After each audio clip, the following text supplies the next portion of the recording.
तो फाइनली धुरंधर 2 सिनेमाघरों में रिलीज हो गई है और इसका जो शो था पेड प्रीव्यू वाला जो कि 18 मार्च को रिलीज हुआ था और पहला शो था इनका 5 बजे का इवनिंग में पहला शो रखा गया था। और मैंने जाके इसका जो पेड प्रीव्यू का 5 बजे का शो था वो शो मैंने जाके देखा। आई नो ये रिव्यू थोड़ा लेट आ रहा है, मैं किसी काम की वजह से थोड़ा बिजी हो गया था जिस वजह से मैं इसका रिव्यू नहीं डाल पाया। फिर मेरा मन किया यार कि एक बार धुरंधर देख ली, अब दोबारा देख के आते। तो मैंने ये फिल्म जाके दोबारा देखी। फिर जो एक बार देखने का मजा है फिर दोबारा देखने का मजा है, वो दोनों साथ में जो मिलके मजा आता है ना, उसके बारे में आज की इस वीडियो में हम डिटेल में बात करने वाले हैं कि इसके अंदर आपको क्या क्या नए कैरेक्टर देखने को मिलने वाले हैं, बड़े साहब कौन होने वाला है, सारी चीजें आज की इस डिटेल वीडियो में हम बात करने वाले हैं। और एक चीज और, मैं इस वीडियो के अंदर कोई भी स्पॉइलर नहीं दूंगा आपको, जिसकी वजह से आपका मजा किरकिरा हो जाए। अगर आप लोगों ने अभी तक धुरंधर 2 नहीं देखी है तो कोई बात नहीं, आप ये रिव्यू देख सकते हो। इसके अंदर मैं कोई भी स्पॉइलर नहीं देने वाला हूँ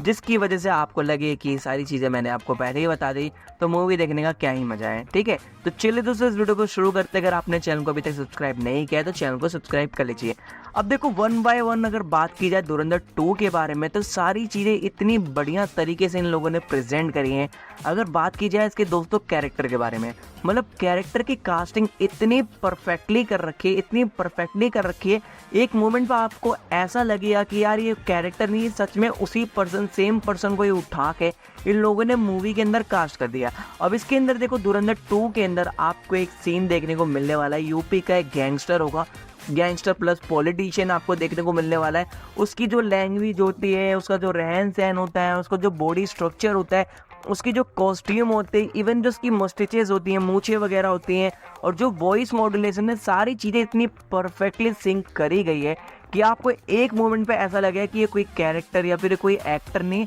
सच में उसी पर्सन को उठा के इन लोगों ने यहाँ फिल्म के अंदर कास्ट कर दिया है, जो कि आपको फिल्म के अंदर देखने को मिलने वाला है। जिसके पास जसकीरत सिंह रांगी जाता है किसी काम की वजह से, और वहाँ से आप इस कैरेक्टर के बारे में धीरे धीरे और पता चलता है कि कैसे इसका जो बड़े बड़े टेररिस्ट ग्रुप है, मेजर इकबाल है, ISI है, लश्कर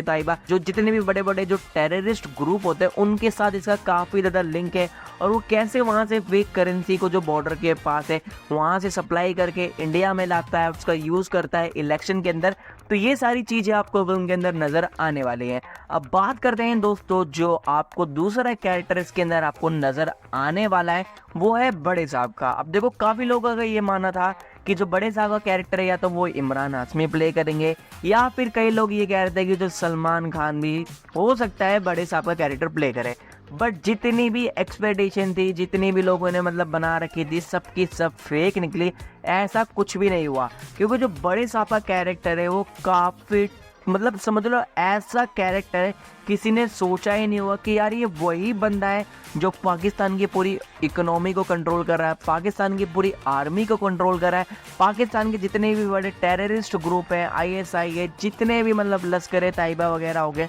सारी चीज़ें ये बंदा, ये मतलब जो जिसका शरीर सही से प्रॉपरली काम भी नहीं करता, बस वो मुंह से बोल सकता है और देख सकता है, वो बंदा कैसे कंट्रोल कर सकता है, उससे कितने बड़े बड़े लिंक है, कहाँ कहाँ तक उसकी बातचीत है, वो सारी चीज़ें आपको फिल्म के अंदर नज़र आने वाली है। अगर बात की जाए दोस्तों रणवीर सिंह के कैरेक्टर के बारे में जिसका नाम है हमजा अली मज़ारी, उसकी 2 स्टोरी आपको इस फिल्म के अंदर नज़र आने वाली है। पहली स्टोरी तो ये नज़र आने वाली है जसकीरत सिंह रांगी, यानी हमजा अली मज़ारी बनने से पहले जो रणवीर सिंह का कैरेक्टर था वो जसकीरत सिंह रांगी था। अब जसकीरत सिंह रांगी हमजा अली मज़ारी कैसे बना, उसकी जो फैमिली होती है, फैमिली के साथ पंजाब के अंदर कई सारी चीज़ें, गलत चीज़ें होती हैं, जैसे उसकी जो फादर की ज़मीन होती है, उसको जो वहाँ पे पॉलिटिशियन होता है, वहाँ का जो MLA होता है पंजाब का, वो फोर्सफुली वो पूरी ज़मीन ऑक्यूपाई कर लेता है। उसके फादर के साथ ब्रूटली उसको मारा पीटा जाता है, फांसी पर लटका दिया जाता है, जिसका बदला लेने के लिए जसकीरत सिंह रांगी वायलेंस को एक्सेप्ट करता है और वो AK-47 को लेके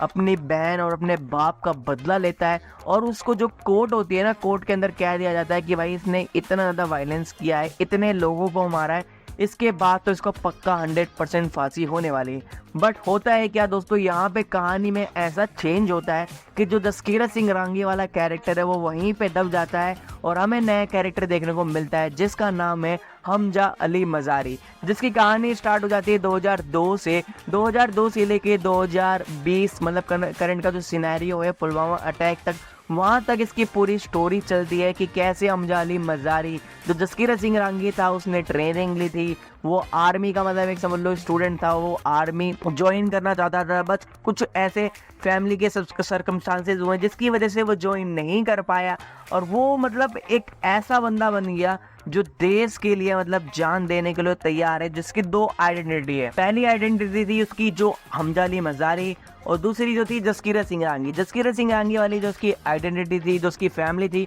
उसको वो एक तरफ दफना के आ जाता है और उसकी दूसरी कहानी स्टार्ट होती है पाकिस्तान के लियारी के अंदर, कराची के लियारी के अंदर उसकी एक अलग स्टोरी चलती है, वहाँ पे उसकी एक अलग फैमिली देखने को मिलने वाली होती है, ठीक है। और तीसरा कैरेक्टर जो सरप्राइजिंगली, बहुत ही ज़्यादा सरप्राइजिंगली आप शॉक्ड हो जाओगे जब इस कैरेक्टर के बारे में आप मूवी के क्लाइमेक्स में देखोगे, जब हमजा अली मज़ारी काफ़ी ज़्यादा फंस जाता है, वो जब बच के कैसे ना कैसे करके उसको जो अजय सानियल यानी जो अजीत डोभाल जी है उसको बचा के लाते हैं और वहाँ पे पिकअप करने कौन जाता है, वहाँ पे पिकअप करने जाते हैं एक ऐसा कैरेक्टर है, आप लोग शॉक्ड हो जाओगे कि आप लोगों को तो ये लग रहा था कि जो हमजा अली मज़ारी है वो इंडिया का सबसे बड़ा स्पाई एजेंट है। नहीं दोस्तों, उससे भी बड़ा एक स्पाई एजेंट है जो पाकिस्तान के अंदर 45 साल से ज़्यादा हो गए, 45 साल से जितने भी इंफॉर्मेशन है वहाँ पे, जितने भी टेररिस्ट ग्रुप हैं सबको वो डिसमेंटल कर रहा है, सबको वहाँ पे वो ख़त्म कर रहा है। 45 साल से वो पाकिस्तान के अंदर इंडियन स्पाई एजेंट बन के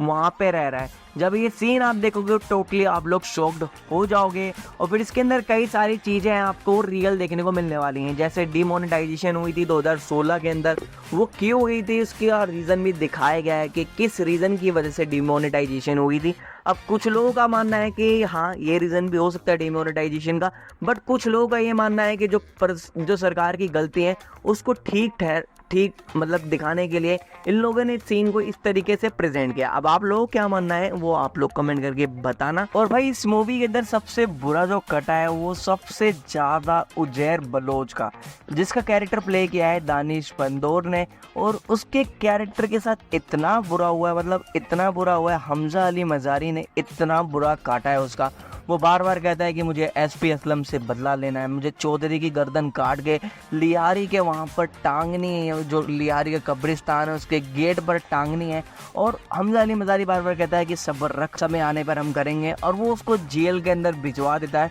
और एंड में ऐसा होता है जिसको आप भी देखने के बाद शॉक्ड हो जाओगे कि क्या बाजी खेली है हमजा अली मज़ारी ने। अब देखो इसके अंदर जितने भी इन्होंने कैरेक्टर दिखा रखे हैं, जितने भी आतंकवादी दिखा रखे हैं, वो सारे रियली बेस्ड हैं, कोई भी फिक्शनल इसके अंदर नहीं दिखा रखा है कि आप लोग को ही तो इन लोगों ने अपने मन से बना दिया। जितने भी आतंकवादी आपको इस फिल्म के अंदर नजर आने वाले हैं वो सारी रियल पे बेस्ड हैं, चाहे वो आपका हो गया आजम चीमा, साजिद मीर, अब्दुल बुट्टोवी, डेविड हेडली, अब्दुल रहमान मक्की, ये ऐसे कैरेक्टर हैं जो रियल में मतलब एग्जिस्ट करते थे पहले, उसके ऊपर इन्होंने रियल स्टोरी दिखा रखी है कि कैसे उनका असैसिनेशन हुआ, जो अननोन गनमैन था वो उनको सॉर्ट आउट करके वो गायब हो गया। तो ये सारी चीज़ें इस फिल्म के अंदर आपको रियल में दिखाई गई है, कुछ भी फिक्शनल नहीं होने वाला है। अब दोस्तों अगर बात की जाए इस फिल्म के बारे में, कुछ लोग कहते हैं कि ये प्रोपोगेंडा फिल्म है। प्रोपोगेंडा इस वजह से उन लोगों को लग रही है क्योंकि इसके अंदर बीजेपी की तारीफ है। बीजेपी की तारीफ क्या करी गई है कि एक नई पार्टी आएगी, ये नया भारत है जो घर में घुसेगा भी और मारेगा भी, ठीक है। इस वजह से लोग इस फिल्म को क्रिटिसाइज भी कर रहे हैं। और दूसरा रीज़न ये भी है कि जो इन्होंने डीमोनेटाइजेशन दिखा रखा है उसका इन्होंने एक वैलिड रीज़न दिखा रखा है कि किस वजह से डीमोनेटाइजेशन हुई थी। एक तरफ लोगों का ये मानना है कि इस वजह से गरीबों को बहुत ही ज़्यादा नुकसान हुआ था, और वहीं दूसरी तरफ एक लोगों का मानना है कि भाई डीमोनेटाइजेशन इस वजह से हुई थी जो हमारी इंडियन इकोनॉमी है उसको फेक करेंसी से बर्बाद कर सकते थे पाकिस्तानी, बट वो ऐसा नहीं कर पाए। अगर डीमोनेटाइजेशन नहीं होती तो शायद वो जो फेक करेंसी है वो हमारे इंडिया में सप्लाई कर देते हैं। अब आप लोगों का क्या सोचना है इसके ऊपर कमेंट करके ज़रूर बताना। मेरा तो देखो एक तरफ ऐसा मानना है कि अगर को सच में अगर पाकिस्तान कोई फेक करेंसी बना रहा था जो इंडिया में सप्लाई करना चाह रहा था, वो एक्चुअल में बना रहे थे। एक तो अपना खनानी ब्रदर्स थे जो काफ़ी ज़्यादा, मतलब आप समझ लो एक एस्टिमेट बताया गया था 60,000 करोड़ के आसपास फेक करेंसी बनाई गई थी, जो कि यूपी इलेक्शन में भी यूज़ होने वाली थी और कई सारी फंडिंग के लिए मतलब उन लोगों ने बनाई थी कि यहाँ पे फंडिंग ऐसे करी जाएगी। बट डीमोनेटाइजेशन की वजह से क्या होता है, वो जो फेक करेंसी होती है वो रद्दी हो जाती है, जिसकी वजह से उन लोगों को काफ़ी ज़्यादा नुकसान हुआ है। अब दूसरा, इस वजह से इस फिल्म को प्रोपोगेंडा बताया जा रहा है क्योंकि इसके अंदर कई सीन्स में आपको ये नज़र आने वाला है कि जो खरानी का कैरेक्टर हो गया या फिर बड़े साहब का कैरेक्टर हो गया, वो बार बार कहते हैं कि जब से ये चाय वाला आया है तब से हम लोगों का जीना हराम हो रखा है और इसने हमें पूरा बर्बाद कर रखा है। अब इस सीन की वजह से काफ़ी लोग ये कह रहे हैं कि ये जो बीजेपी की आइडियोलॉजी है उसको प्रेजेंट करने के लिए फिल्म बनाई गई है। बट मेरा ऐसा मानना है ऐसा कुछ भी नहीं है दोस्तों। जो चीज़ है, अगर वो उस टाइम पे कांग्रेस भी होती, अगर कांग्रेस भी अच्छा काम करती, जब 26/11 का अटैक हुआ था तो जो वहाँ पे मोसाद था उसको पकड़ के हम लेके आए थे, इतने टाइम तक हमने उसको इंटेरोगेशन में रखा, फिर हमने कुछ उसके ऊपर काम ही नहीं किया। सारी चीज़ें